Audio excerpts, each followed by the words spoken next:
From New Jersey to San Francisco to Rochester to St. Louis to all points in between, dozens and dozens of newspapers over the last year have run stories about cops picking on black people, about white teachers picking on black people, all for no reason whatsoever. They like to use lots of numbers. They like to use lots of pretty little graphs. Here's one number they never use. Here's one graph you never see. You never see a graph comparing white crime and violence versus black crime and violence. You never, ever see a graph of Asian violence versus black violence.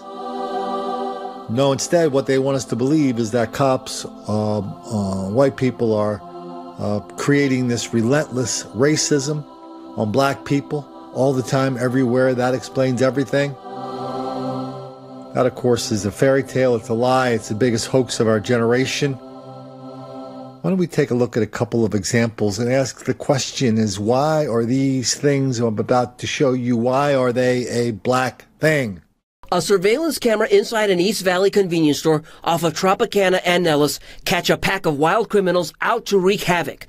Police say 3 women and 2 men hit this store and another near Flamingo and Sandhill Thursday morning between 1 and 1:15. Look as one of the women goes behind the store counter and grabs the clerk.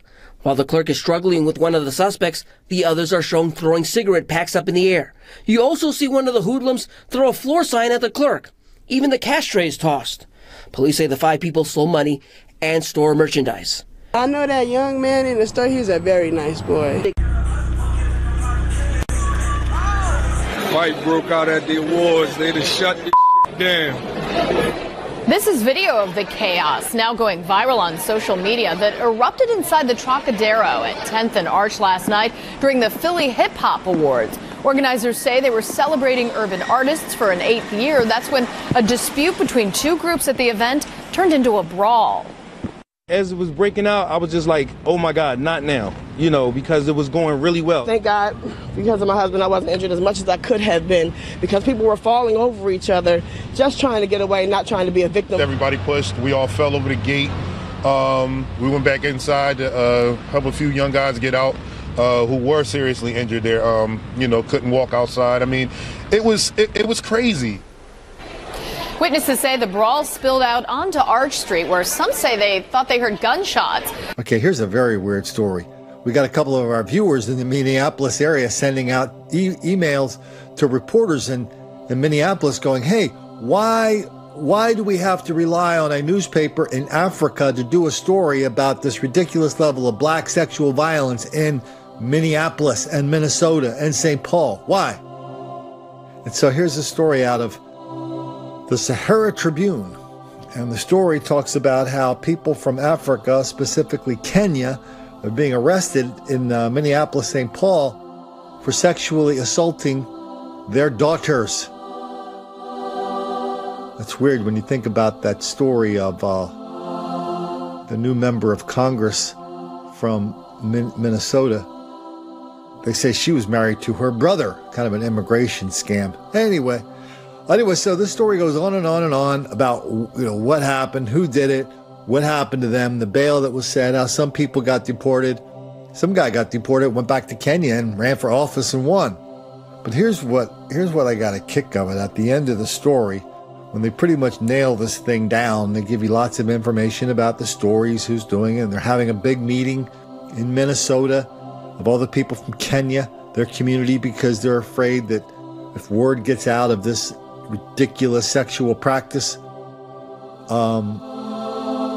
that might hurt the reputation of their community. So all the way down from Kenya, this is what we learned. I learned from one of the apologists down there. A teacher, Akaya Unyambo, accused the police of perpetuating racial hate against Kenyan men in Minnesota. Let me be a little blunt and froggy, said Ayaka. If you are a young black man living in the USA, just know for now, in case you didn't know, that your chances of being arrested, whether you commit a crime or not, or even being shot dead, are tenfold elevated. This is also public knowledge, but most retards won't know, said Umiambu. He also said, "In my view, there's nothing wrong with us menfolk. These things did not start to happen here. This behavior is even much more widespread in Kenya than it is here." I guess he's talking about Minnesota.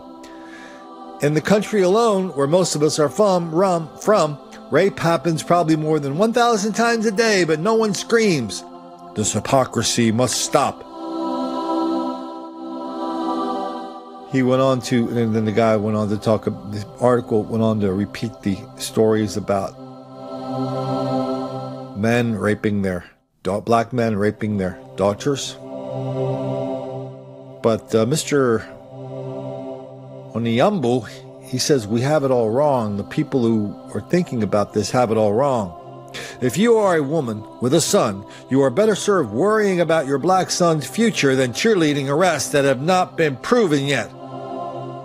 It's remarkable that while some in our community have taken it upon themselves to educate our youth how to stay out of trouble, others have taken the high road to make fun of people's misfortunes. That is sad."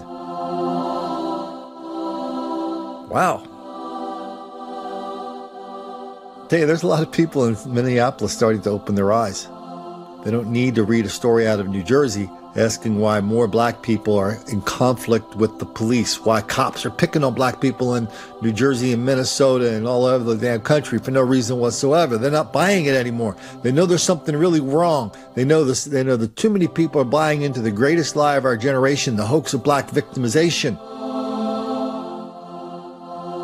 And more people are starting to open their eyes, open their mouths, lift up their voices, and ask what the hell is going on there. And fewer and fewer people are caring if any of the black kids get angry.